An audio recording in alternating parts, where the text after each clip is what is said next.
All right, everybody, here we go again. The FOF is back at it.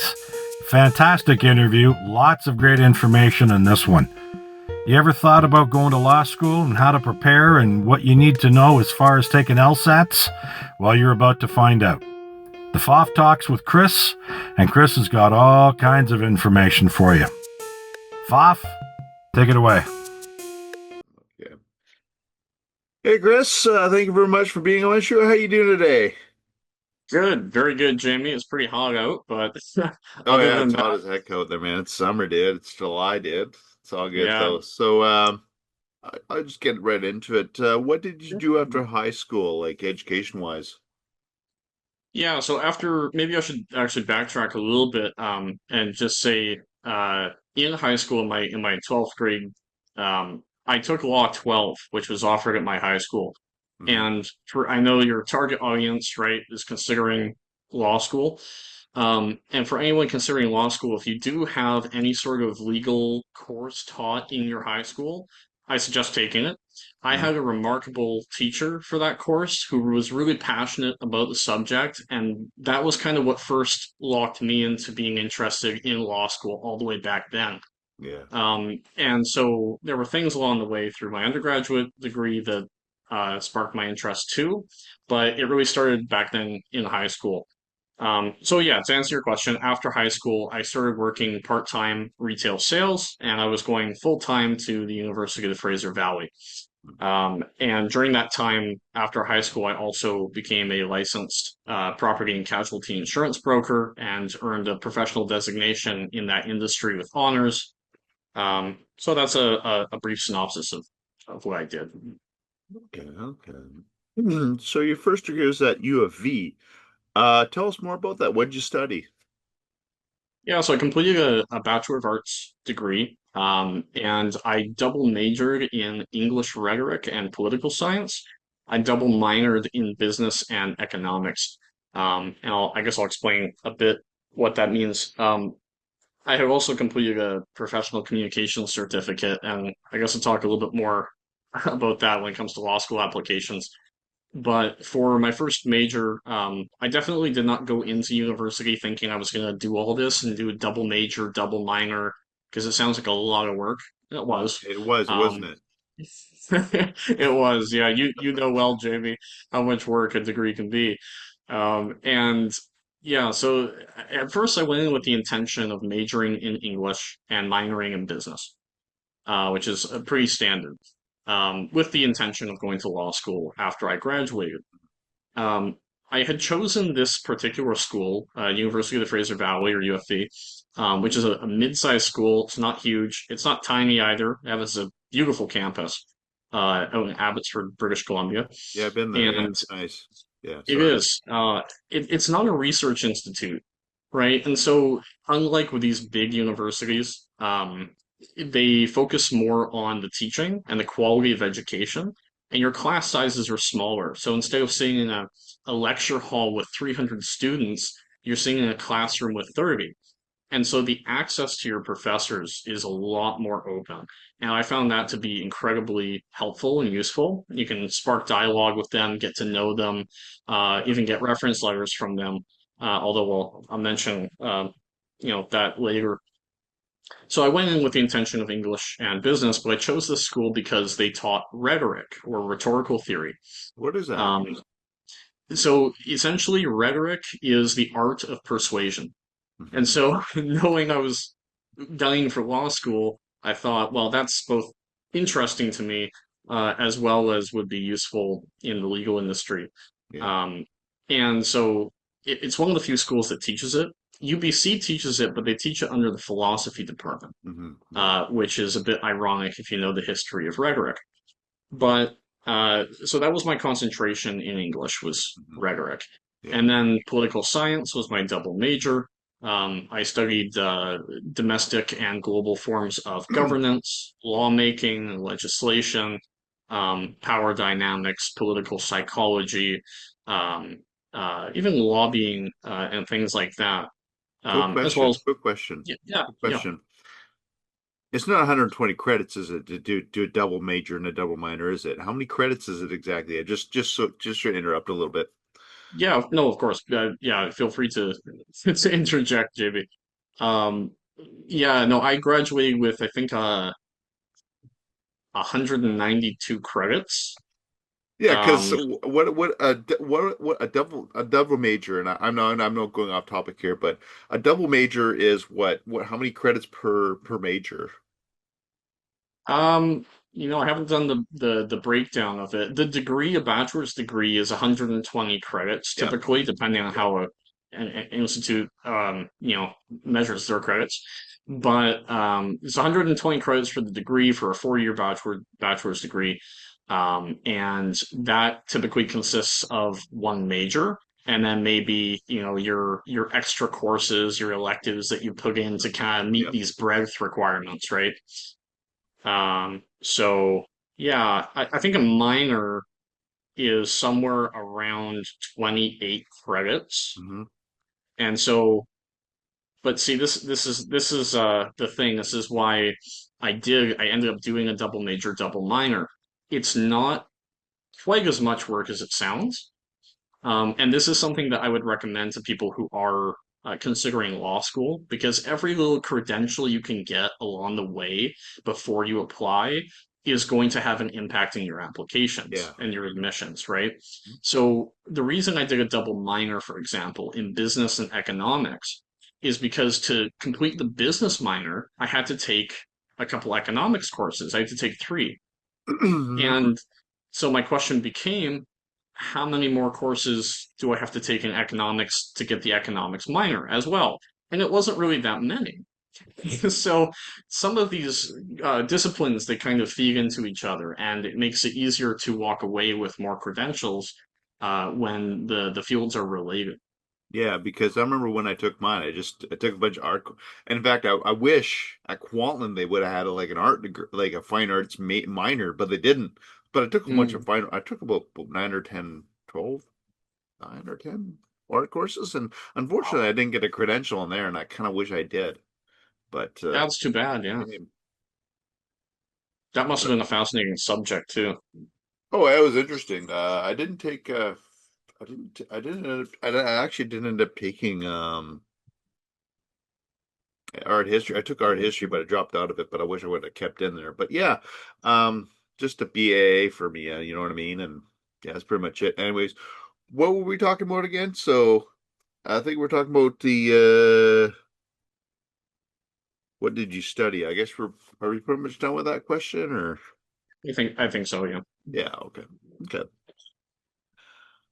So has your education been enriching? Like, I mean, what did you actually learn about everything? Like, I mean, did you learn about critical thinking and all that kind of stuff, or what's going on with that? What were the take homes for all that whole degree? Yeah, I mean every degree program that you go into has we're often called ILOs, institutional learning outcomes. And so there'll be some vague general take out of oh, you can apply and build information competency or something like that. And those things are true. Once you're finished the program, you should have all those learning outcomes.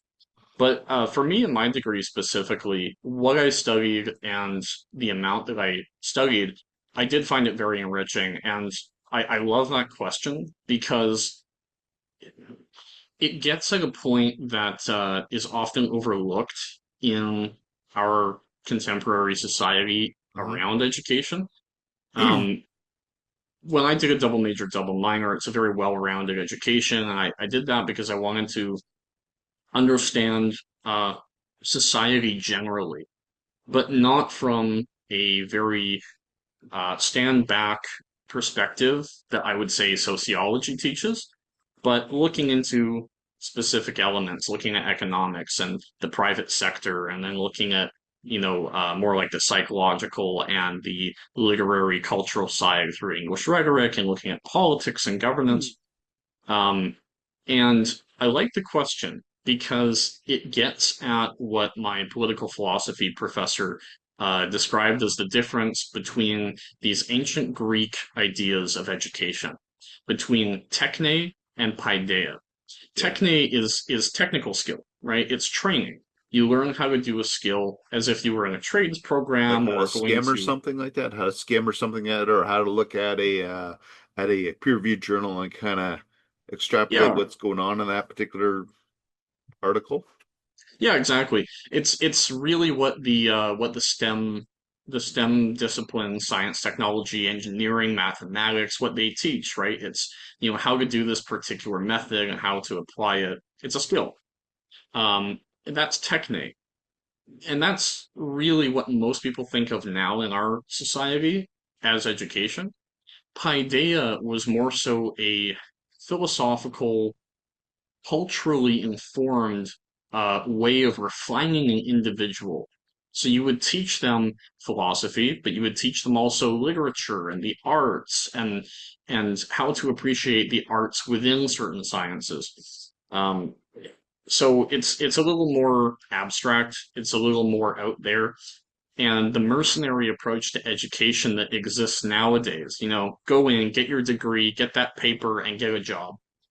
It's utilitarian in a way, but unfortunately, it often overlooks just how enriching education can be.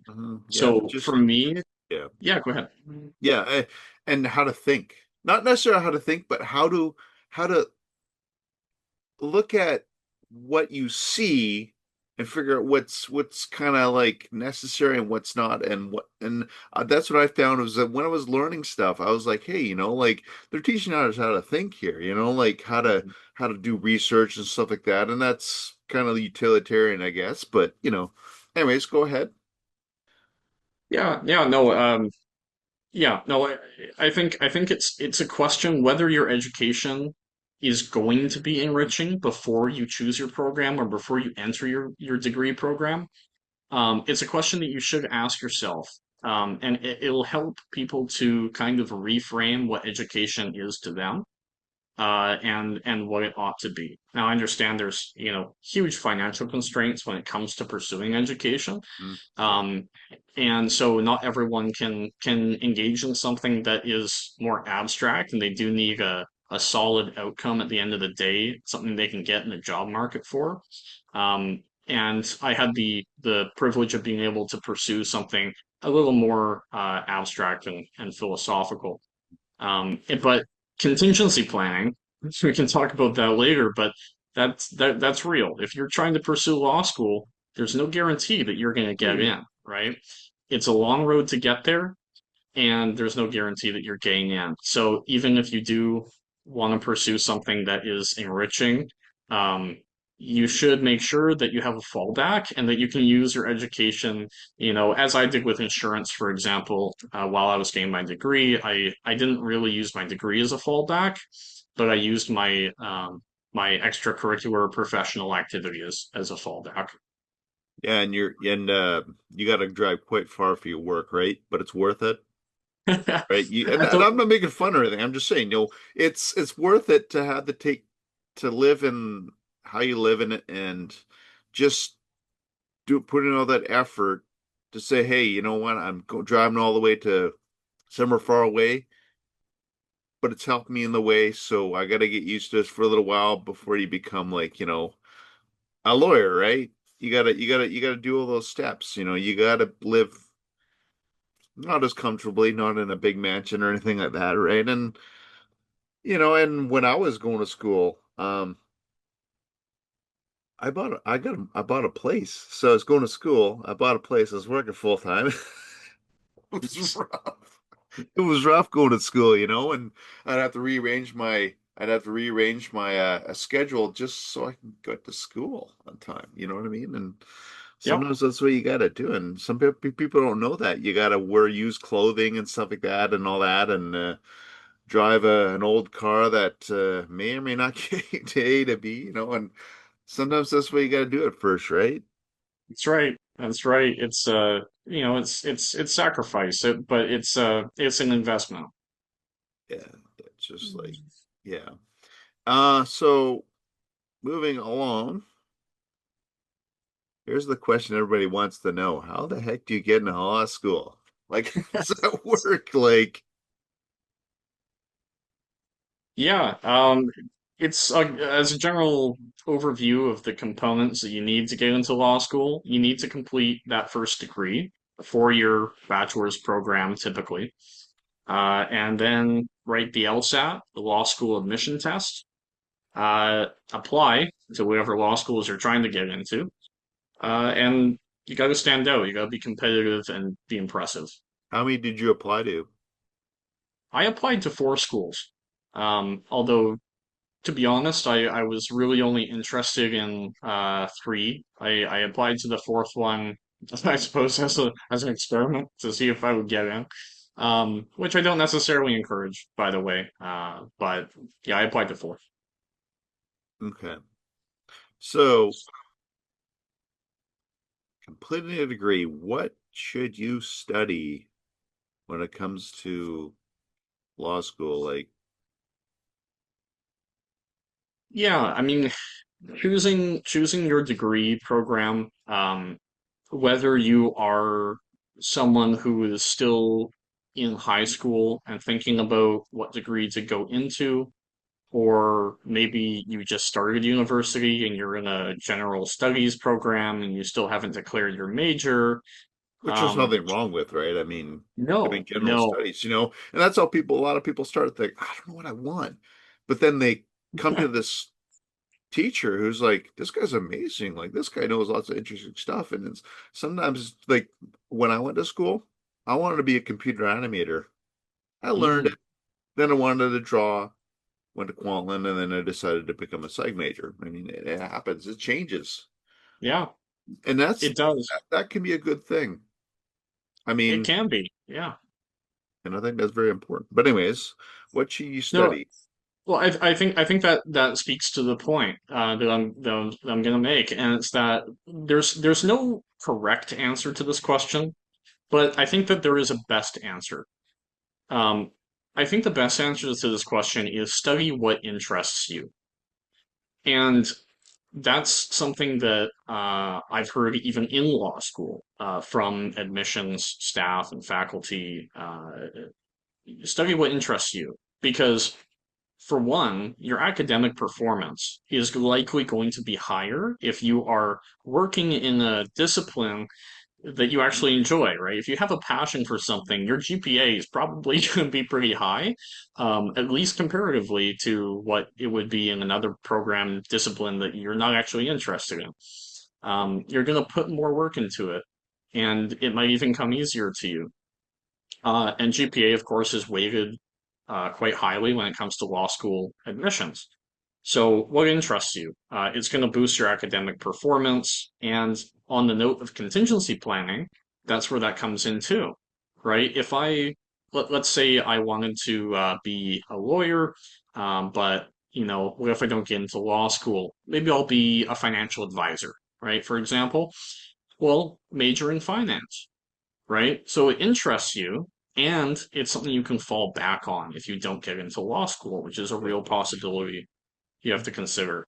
Mhm. Um, and having this choice of what to study, follow what you're interested in, is also not that it's really pragmatic information for the law school applicant, but it's beneficial to law programs. When you get into law school, people have done this. People have studied things that they're interested in. And so you have people coming from all sorts of backgrounds. Like, You have what do you people. mean? Like, just so it's not just criminology and English, it's That's right, yeah. So we have people that were police officers. We have people that were nurses. We have people who did get business degrees or English, political science, criminology, people that did engineering programs, genetics. That's interesting. Like, a guy with a science degree getting like becoming a lawyer. I guess the idea is that you're able to study and you're able to skim and you're able to understand things at a higher level. And you have obviously, if you get a bachelor's, obviously at least somewhat intelligent and work hard, right? That's right. Getting a bachelor's in any discipline typically speaks to a lot of points that admissions are looking for anyway. And this diversity of interests and diversity of backgrounds is one of the most amazing things in my law school experience, getting to share a cohort with all these people from wildly different backgrounds. And Hmm. when we hear the same legal problems, we come often to different conclusions because we think about things differently. And Yes. so it's an amazing thing that also does play into admissions diversity because law school admissions offices are looking for a diversity of applicants from different backgrounds. They don't want to accept all students from political science or, from pre-law programs or English or what have you, right? Or history, things that are a little, perceived as being a little more relevant to law. Yeah. They do want a diversity. So, applicants can keep that in mind. And um, admissions diversity is kind of a one choice of strategy when choosing what to study before law school. Another strategy would be law relevance and GPA, right? So if you know that you're good at something, you can pursue that, and your GPA on application consideration will be strong. And then you can also strategize and go the law relevance route Hmm. and say, well, I'm going to study, a pre-law program and do political science and criminology, for Yeah. example, and that would be pretty law relevant. Hmm. Um, and when you get into law school, that doing things that are law relevant beforehand can make your law school, at least your first year, a little easier because it's not as big a learning curve. Um, in my political science program, for example, I took a course called Canadian Constitutional Politics. And the course name was a bit misleading because it was mostly constitutional and administrative law. We looked at Supreme Court judgments, and that's really what we studied. But that really helped me in first year constitutional law in law school. Hmm. A lot of my first year of law school was actually review for me because I had taken law courses as electives during my undergraduate degree. Yeah. Hmm. And so that can come into play as well. All right, Chris. So I got a question. Writing the LSAT, what does the test consist of? How do you study for it? And what's a competitive LSAT score? And what is it? I've never heard of these before. Yeah, so the LSAT, the law school admission test, is a universal test for all law school applicants, I believe in the world, because I know the LSAT is administered by the LSAC, Law School Admission Council, which is an international body. So I think it's the same test everywhere in the world, at least in the accredited countries or jurisdictions. Mhm. But as far as North America goes, it is all the same for sure. And it has four parts, although it's recently undergone a major change. So when I wrote it, and for all of its history, as far as I know, it Mhm. had a very notorious section called logic games. Well, that was the colloquial term. It was called analytical reasoning, but they were referred to as logic games, and they were challenging. Um, but compared to the other sections of the test, they were the space for the most improvement. So, although they were very challenging, which to a new law school applicant, maybe the removal of this section is a good thing. On the flip side of that, it was also the section where people could improve their scores the easiest. If you studied for this section and practiced it over and over again, it was almost guaranteed that your score would improve, even if you started very low. Yeah. So that's the bad news that they've taken this out. The other sections, other than this, were reading comprehension, um, and Which is an important uh, one, especially when yes, you're a lawyer. You gotta retain all that stuff you just learn. You gotta read do. I mean, obviously it's a reading intensive program, right? So yes. that's definitely an important one. You got to keep that one. Yes, reading comprehension. The other one was logical reasoning, which it sounds similar to logic games, which is why I couldn't find the word for it. But yes, logical reasoning is pretty much exactly what it sounds like. And there's actually two sections of it now in place of having the logic games or the analytical reasoning section. Mhm. Um, and the sad thing is that, like I said, the logic games are where you could improve the easiest. And so with these other sections, with the reading comprehension and logical reasoning, it tends to more so be the case that if you aren't great at it to begin with, you might not be cut out to get a competitive score, unfortunately. Mhm. One of the reasons I think that they got rid of the logic game section was because people, I know at least part of the argument was that it didn't seem that relevant to the practice of law and the Mhm. skills that you need for legal practice. Were they just Um, trying to get people with that high IQs to get in there, or what? I Maybe. believe so. I'm not an expert in standardized testing nor in Yeah. psychology or anything approaching intelligent psychology. But what I have heard from a psychologist was that the LSAT and similar tests to it are essentially IQ tests. Mhm. And I think that the LSAT might be specialized a little bit more towards, hopefully, skills that you need to practice law. But that is essentially what it is. And from what I understand, it's harder than the GMAT, which is the graduate management admission test that you would write to get into a Master's of Business program. But it's not as hard as the MCAT, which is the same test to get into medical school. Mhm. Um, and unlike the MCAT, the LSAT has no knowledge component. It does not test your knowledge. You try to go to medical school, they're going to test your knowledge of biology and chemistry and a little bit of physics and Yeah. this sort of thing, math. Uh, Mhm. even in the GMAT, there's a little bit of math. But in the LSAT, they do not test you on on knowledge, or on math for that matter. Mhm. So that's why there's a bit more diversity in the background, educational background of law school Right. applicants. This test, the LSAT, is multiple choice, which some people love, some people hate, I and some love multiple people. choice. As long It's as a it ain't mix. multiple choice. I don't know. Have you ever done a test with multiple choice? I believe once. I believe once. I don't remember what for, but yeah. Not fun. No, no. And for those who struggle with standardized testing in general or with multiple choice in particular, I empathize because that is quite a nasty trick to pull on your students. Um, yeah, so I said there were four sections. I guess they're apart from the multiple choice element, which is the actual sit down proctored exam. Proctored meaning that it's supervised or looked over by a proctor in a secure location. Um, there is also a writing component to the LSAT. Mhm. So you do this kind of more on your own time, but you get a prompt that's somewhat dense, somewhat complex. You don't know what it's going to be until you get it. And it's a timed response. I don't recall. I think maybe you get a half an hour to read it and write it, something like that.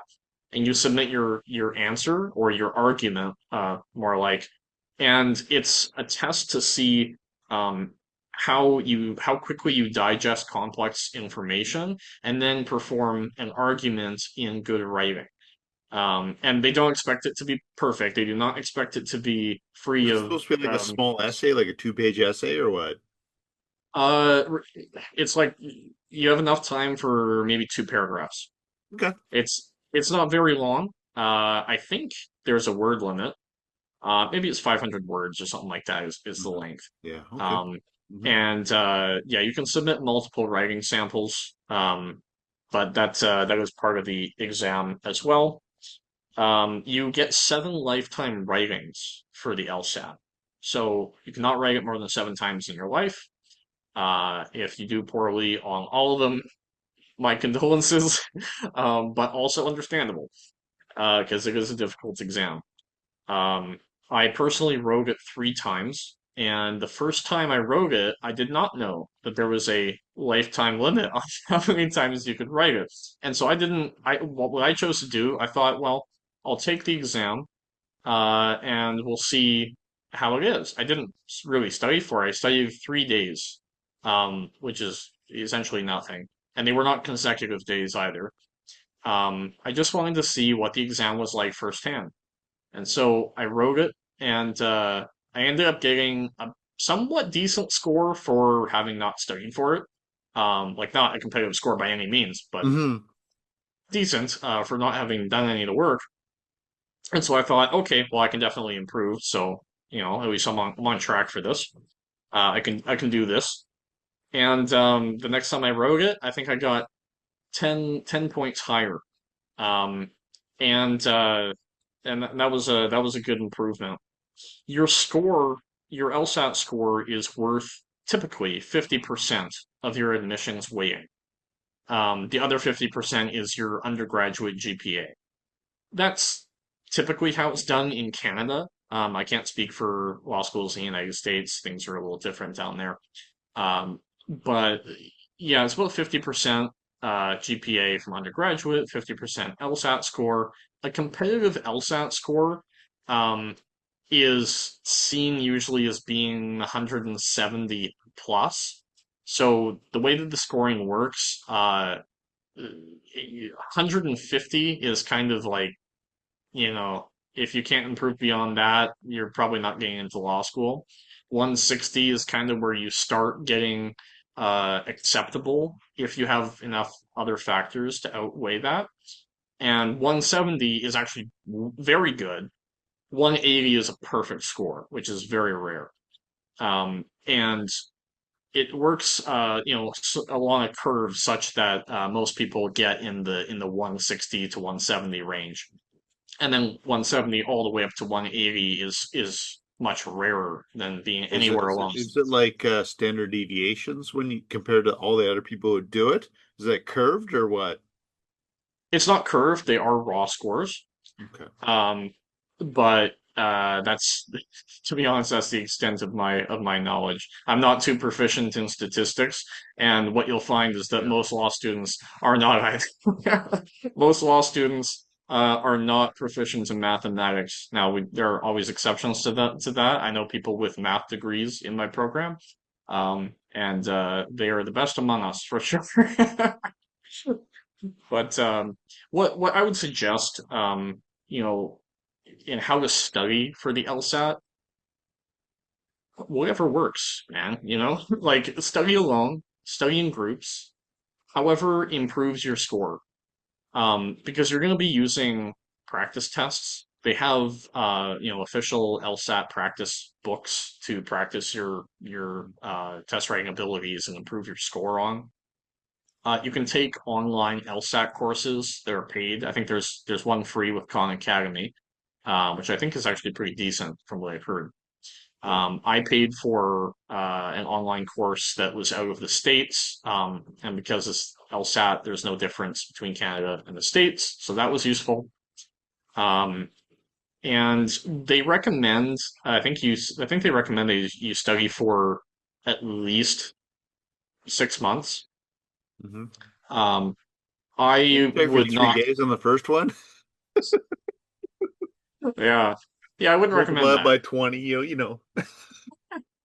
I would not recommend that. Although it was an interesting novel experience. So yeah, I would not recommend studying for less than 3 months. 6 months or more, great. But one thing that you have to keep in mind is the scarcity of practice test resources, these materials that you're using to practice, because you have to pay for them, and some of them sometimes they're hard to come by. They're expensive, or you can't find practice tests for certain years.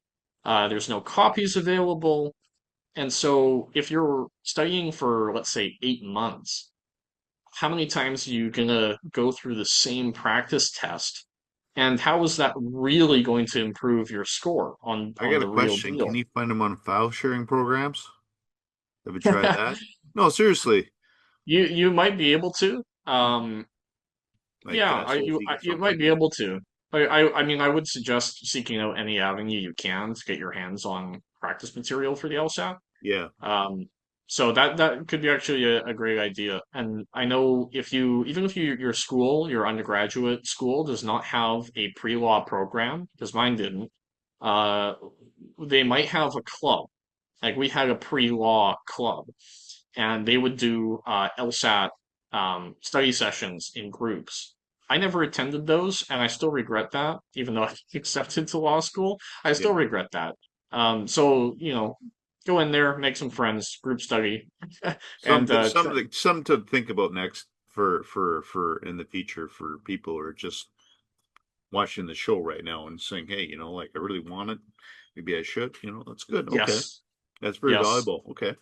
And thinking about it now, the issue with practice material scarcity for the LSAT is is worse now than it was even before when I was studying for it, because that section has been removed, right? So all the study material from previous tests, it all includes a section that no longer exists. So, you're kind of short-handed on that one, unfortunately. Um, Now, I said the compet. Oh, sorry, were you going to jump No, in there? no, no. I was just Kimmer Thorpe. Okay. Sorry. Yeah. Yeah, no, no worries. So I mentioned the competitive score. Like a really good score is a 170 plus. Even if you end up getting less than, like, let's say a 160, you can still be competitive. And so there's some admissions flexibility, but there's other factors that are going to come into account. And we can talk about that later. But if you're really outstanding in your undergraduate GPA, or you've had a lot of other things going on in life, one of the things that they will allow you to do is to, especially if you get a quite low LSAT score, is explain why, right? In your personal statement or elsewhere, you can explain why. Maybe you had an illness for that time. Maybe your family had a financial crisis and you had to work What if even. you're a fine arts major? I'm not making fun of fine arts people, but I mean, you're drawing lots, right? You do write a little bit, but could you imagine that? It's like, yeah, I was a fine No, arts it's major. it's it's a fair point. People coming from different backgrounds will have different levels Yeah. of experience doing the things that are relevant to the test. Mhm. Um, and yeah, not to seriously pick on anybody, but no, it was a relevant point, and so people should assess themselves. Where are you starting from when you study for the LSAT? So what kind of questions do they ask in a logic game or the what kind of questions do they ask? Like, because I know that people who are watching right now want to know what kind of questions are asked, or should they just research themselves? Like, can you give them an example, or I Honestly, my best advice is to search it up, because now that they've removed that one section and they've put more weight on the logical reasoning section, maybe they have changed that up a little bit. So I would check it out. They should have some study material available now that reflects the way that they test. But essentially, like I said, it is multiple choice. So they'll give you, a very short question prompt that and I won't be able to generate a sort of example question in my head. But it'll be maybe four sentences, something like that, and then give you multiple choice. And it's just pure logical reasoning. Uh, and why I say I wouldn't be able to generate an example question, they are very specially designed. Like it takes a lot of really intelligent people to put yeah, this test together. Um, more people more intelligent than I am, that's for sure. So, yeah, no, I would have to create one of these questions. It would probably take me several hours. okay, fair enough. Well, that's fair enough. Fair enough. Okay, so applying to law schools. How in the world does that work? What does the law application process look like? What sort of admissions and proposal statements and how do you be successful in your application? Like, how exactly does that work exactly after the LSAT, of course? Yeah. So you when you know which schools you want to pursue, of course, do your research on that. You're going to have to send your LSAT scores in to that school, and they are sent directly now electronically from the LSAC account that you have. similar to the way that they're sent in as part of your application package, and similar to another component of your application package, which is your undergraduate official transcript. They're Mhm. sent directly. That's So kind of you're nice. You used to have to like kind of like get them to send you a sealed copy, then send it out of the school. So, yeah, like I yeah, had when I was getting a Kwantlen, I had to literally go to like Surrey, in the middle of Surrey, get them, and then send them to the schools every time. yeah, yeah. And it You know was it that wasn't cheap. no, I no, had to yeah, drive yeah. all the way over there. And the funny thing is that the Surrey one, they had like a little like little office, and around it was a brewery making beer. What is? Anyways, I digress. Go ahead. What were you saying? Yeah, yeah. So they are sent directly now, thankfully. And yeah, you do still have to pay for it, of course. You pay for every copy of an official transcript, and they are sent directly from your undergraduate school to whichever institution you're trying to Mhm, get into. mhm. And you know, as with everything with applications and admissions, know your timing, know your deadlines, and anticipate issues. When I applied to the four schools that I applied to, for example, thankfully, the one school that I wasn't actually interested in, I don't think they ever got my official transcript. I paid for it, made sure it was sent to the right place. I don't think they ever received it. And they put me on a wait list, and it just said, oh, pending, this document, we don't have it. So I'm assuming they never got it. And yeah, so anticipate those issues, keep track of your timing, and get ahead on that. Do things as early as possible, for sure. And you might have to follow up with the admissions departments or offices at the law schools as well, because they get a lot of applications. In Canada, it's pretty typical for an admissions office to receive 1,000 applications for a given year. So you can definitely fall through the cracks and get lost in the weeds when Where something goes where awry. do you do the LSAT at? Like, who do you contact? Is there a .com or like So kind you of can do it two ways now. It used to be that they had in-person writings in a certain way, in certain places, odd places, like hotels and whatnot. But nowadays, you can do it online, like remotely, Mhm. which is how I wrote my first one. I don't recommend it unless you really are, remote from an exam proctoring center, which is where you do it in person now. Mhm. My experience doing it remotely, it was okay, but it wasn't my personal preferred testing environment. I don't like Uh, online stuff for school. Really. no, no, I don't either. And there's a lot of security issues with doing it remotely. I mean, you'll have a proctor who's assigned to you and they're watching you through your webcam and hearing your audio, which is fine. That's what a proctor does. But the security requirements, Mhm. have you take your computer with your camera and show it around the room under your desk, and there can't be any writing on any of the walls. Like you can't have like a calendar up with I can't have a with Ronin poster. yeah, no, you You can't can't have have that, Jamie. books. That's right. That's right. So you pretty much have You're to gonna put find a like sheet or something. Something you didn't put a sheet up, or you probably had it right. Probably what you're at right now, which is behind a really nice windows there. Yeah. yeah. Thankfully, the room that I was able to find was in my friend's basement, and they barely used the basement, so it was an unfurnished room, nothing on the walls. It was perfect. Okay. Um, but the next two times that I wrote the LSAT, I went in person, downtown Vancouver, in a high rise, and it's a private companies that will have exam writing centers, proctor Mhm. exam writing centers. Yeah. So you can go there for your LSAT. You can go there for, I'm sure they do, licensing exams and MCATs and GMATs and all sorts of things. Yeah. But that's typically how it's done now. How much does it cost?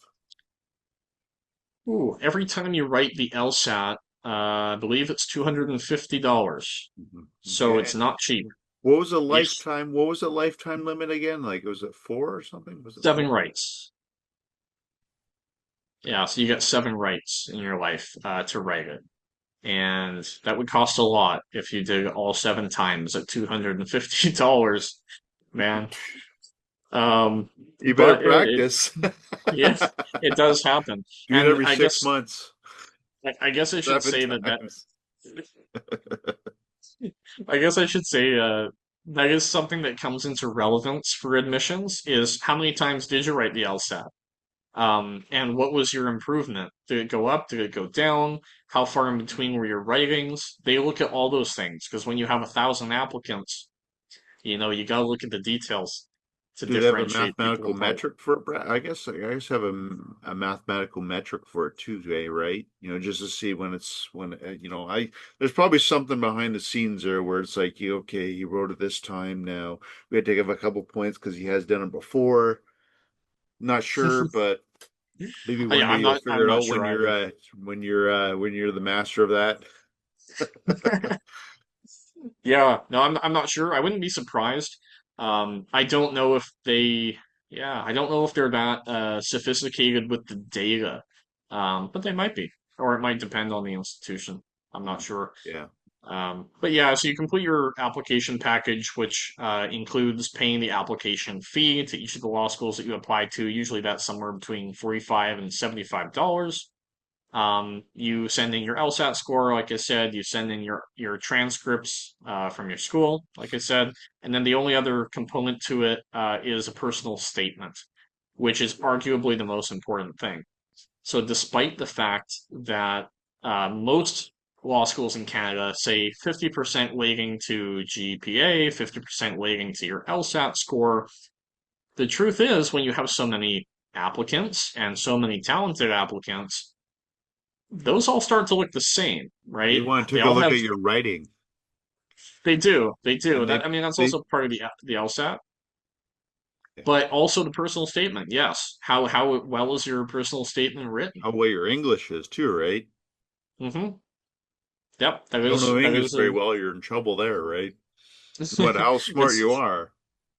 it's true. It's You're in true. You do Canada, have you to got to have. speak English. I mean, obviously they got it in French too, obviously, but because we're bilingual, do you got the option of doing it in French out here, or do they just assume that you're English? No, the LSAT, I don't believe there's an option for writing it in another language, at Hmm. least in Canada. You might be able to write in French. That would make sense. But I wouldn't suspect that you would be able to write it in Mandarin, for Punjab example, or in something like Canada. yeah. Yeah, I wouldn't But expect so. I mean, it's an English French system anyways, which makes lots of sense. I mean, obviously in France it'd be French or Mhm. stuff like that. Yeah. Of course, yeah. Yeah, having strong command of the English language is a very good skill for law in general, and as well as for your personal statement.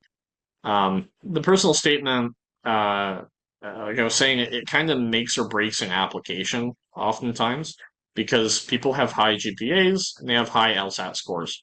And so even though it's not a, percentage of the application weight, that's usually what convinces an admissions officer whether to accept waitlist or reject your I got a question. application Is that the package. first thing? I wonder if that's the first thing they read. And they say, hey, this isn't good, turf. I don't know. I think the practice would vary. Not even necessarily between institutions, but possibly even down to between admissions officers. Maybe each of them have a different way of looking at it. I know that each application is reviewed by more than one admissions officer. That makes And sense. they'll often Yeah. share it to their colleague and say, I'm leaning yes on this one. What do you think? And they'll come to a decision collaboratively, Yeah. Okay. which is nice. So being So impressive, right? So you gotta be pretty impressive. You impress them basically. And how do you become competitive? Like, yeah, So that is where the contents of your personal statement are going to shine. Uh, and I'll just say as well, because I was before I get to the contents of the personal statement and standing out from your peers, um, a misconception that I had going into law school, I thought that reference letters could be accepted as part of application packages because in Yeah. graduate programs they are. They are not accepted at the majority of Canadian law schools. I think in the States What they about might be. working in a lab or something like a criminology lab? Would that Oh, be looked at I'm under? sure, yes. Yeah. I would very much assume that those are accepted there. Yeah. Okay. Yeah, I'm not sure why reference letters are not accepted in most Canadian law schools. But that is something to keep in mind for students considering law school application. But yeah, the personal statements, most of the I don't know if I can say most. Some of the law school personal statement requirements are for you to answer a specific prompt. And usually that's in some sort of value alignment, um, criteria. And usually that is something around DEI mandates. So you can pretty well expect that in a Canadian university or academic setting, uh, DEI mandates, requirements, initiatives are going to be pretty important. And that is definitely part of a lot of personal statement prompts. Hmm. What does diversity mean to you? How has diversity and equity and inclusion been important in your life, and things like that. Or they'll share their institutional values with you, like integrity or things like that. And you have to kind of work that into your response in your personal statement. So my first advice for the personal statement is if there is a prompt, answer it. Because if you do not address the prompt and they give you a They might prompt, turf it. They might go, "Hey, these guys aren't reading what they're supposed to be doing. How are they going to do? How are they going to do in law school?" Yeah. So if exactly, they ask you like, exactly. "What's your aspirations?" You better answer that, or what interests you about law, or what part of the your degree did you like the most and why? Stuff like that. Yes. Okay. Okay. Yeah. So, and I find that when I write an essay or something like that, I frequently look at the question over and over again. Every once in a while, go back to the question. Make sure you're actually keeping on track, right? Because you Mhm. can go off on a tangent accidentally and realize, shoot, I didn't really answer the question right. And I think that's an important Yes. thing. It's an important thing. Yes. And that's a very important thing I find in two other settings as well. One is it's kind of similar in cover letters when you're applying to a job, Hmm. Yep. right? If they're Yep. if they're asking you, do you have these qualities and you don't address them in your cover letter, that's an issue. And also, in my experience in moots or mock trials, if a judge asks you a question, you better not skirt around the answer and not really answer it because they will ask you to answer it again, and you don't want to wear down the patience of the court. So, in terms of Right. legal practice, that is definitely a required skill. Um, so personal statements, yeah, this is where your impression is going to shine, how you be competitive and stand out. Um, you know, the way that you write a personal statement, it needs to be personal, obviously, genuine and professional in tone, but raw as well, or real. Um, Often heartfelt. And it's much more persuasive that way, but it's also personalized and it means something to you. And if it means something to you, it's going to mean something to the admissions officers that read it. Yeah, because Um, it, it you got to say, hey, I'm really interested. This is why, right? They think, hey, yes, this guy really seems to really like law, and he's really interested in just learning stuff, and he's really good at skimming and learn about skimming and all that. Yeah, I see what you mean there. Absolutely. yeah, it should reflect passion, for sure, and also the overcoming of challenges. any challenges that you've had along the way. Everyone faces obstacles in their life, and going through a 4-year degree program, which is, pretty well required to get into law school, you're going to face obstacles. You're going to face challenges and adversity. And framing that in the right way, in a meaningful way in your personal statement goes a long way. Yeah. Um, and Yeah. yeah, that's very important. The content of the statement should also reflect any familiarity you have with law. If you've taken law courses before, or if you've been inspired by a lawyer that you know, So that should mentor. be put in. Mentors are very Yes. important. You got a mentor? I don't know if I have one mentor. No, I yeah, I would struggle to name one kind of primary one in my life. I There's recommend the getting one. Always Yeah. a good idea. I mean, no matter how smart you are, a mentor can guide you a little bit more than compared to what you can do guide yourself. Yes. Thankfully, when you get student positions at law firms in summer student programs or in articling, or even when you pass the bar and become a junior associate, they will assign mentors to you. And sometime, well, depending on the firm, you might have to seek one out. Yeah. But it's very welcomed, and yeah, it's very important for your legal career, for sure. So I Okay. do look forward to when that time comes for myself.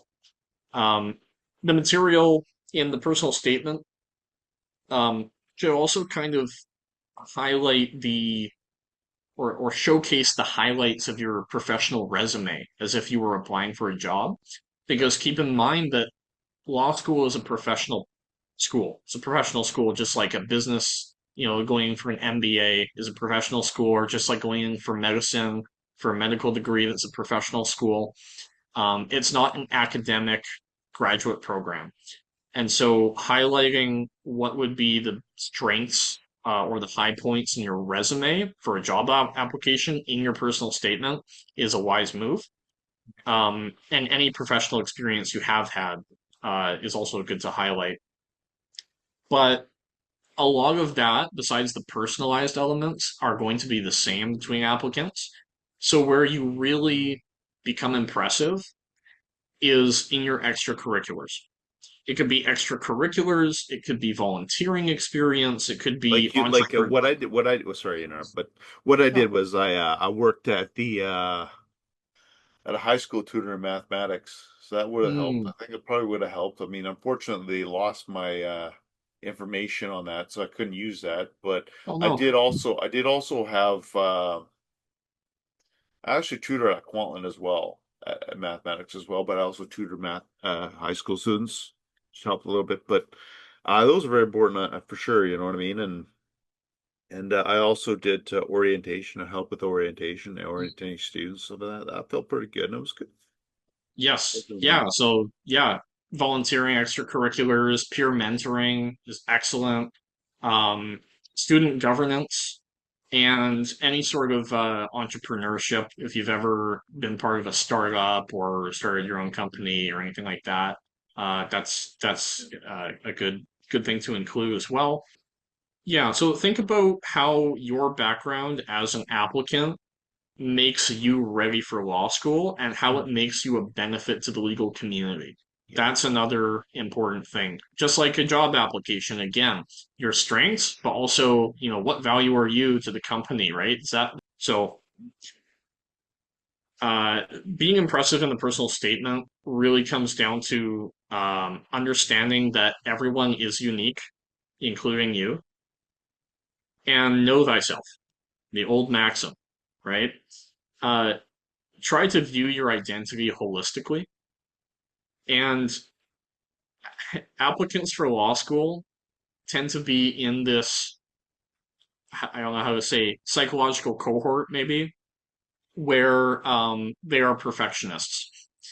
And if you are, you're going to have to put your perfectionism aside because it often makes us feel like we're not adequate or we haven't done enough. We still have to do more. But putting that aside for a moment and viewing your identity and your background holistically is going to help applicants realize how they can frame in their personal statement how unique they are and what contribution they personally can add to the legal community. Um, and yeah, I think that pretty much concludes what I was going to say on the personal statement. So, lastly, what advice would you give people who are considering law school?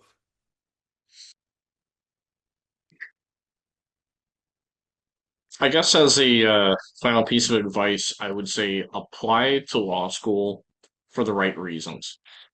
There are a lot of people who are pressured into applying for law school, you know, and I understand it's hard to it's hard to fight back against when you have pressure to be a high achiever or to pursue maybe a family profession or Or again, you you might know not want to make money, stuff like that. You know what I mean? And I'm not saying, and believe it or not, not every lawyer makes a lot of money.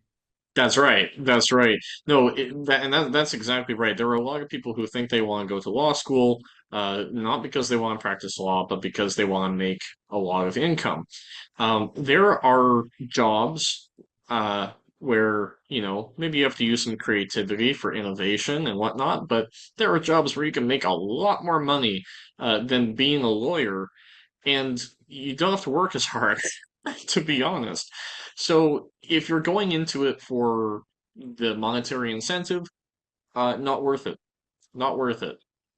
If you're going in because, well, I didn't get into medical school, or uh, also probably not worth it, or maybe it's not right for you. Hmm. Um, and there are also a lot of people who go into law school who never end up practicing law, which is also fine because a law degree is quite versatile. You can go into government, politics, you can go into private policy analysis, Yeah. there's a lot of things you can do with a law degree. It opens a lot of doors. See, Um, I didn't even know that. That's interesting. You can not just litigation and family law, but just you obviously know how to really skim and read a lot, and you're able to write really good things. So you could probably become a writer too, right? yep, Like for a yep. newspaper or something. Yeah. There are very many opportunities with a law degree, and with that background. Yeah, not to say that you wouldn't have to complete other education depending on what you'd be going into, of course. But it is a versatile degree, and um, you know, practicing law should be at least a consideration if you're applying to law school. Um, but yeah, apply for the right reasons. Do a heart check and see why. What are your motivations? What are you trying to get out of a law school experience and background?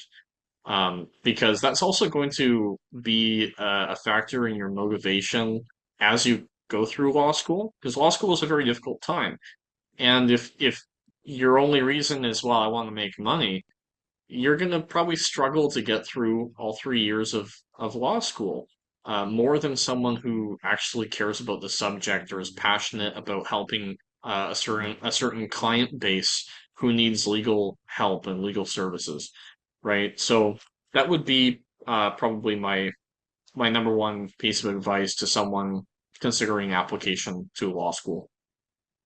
Interesting. Okay.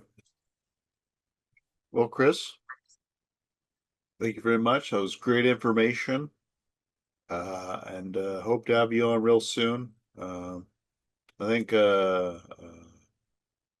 one about skimming would be kind of interesting. And I hope to follow you a little bit longer and see how law school's going for you and what the pitfalls are and stuff like that. I really do appreciate that, Kris. I really do. Well, thank And I thank you, gotta, Jamie, for having me on. no problem, It man. has been a real pleasure and good to have this conversation. And I hope that the information I've given or the perspective I've given does help somebody out there watching. Hope it helps them plan, strategize, but also make a meaningful decision about what they want. Exactly. Okay, thank you. All right, thanks, Jamie.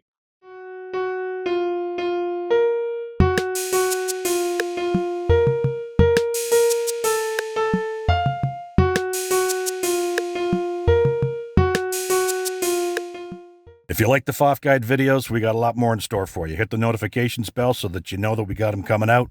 Hit like, hit subscribe. Always leave a comment. Whether it's a thumbs up or a thumbs down, let us know.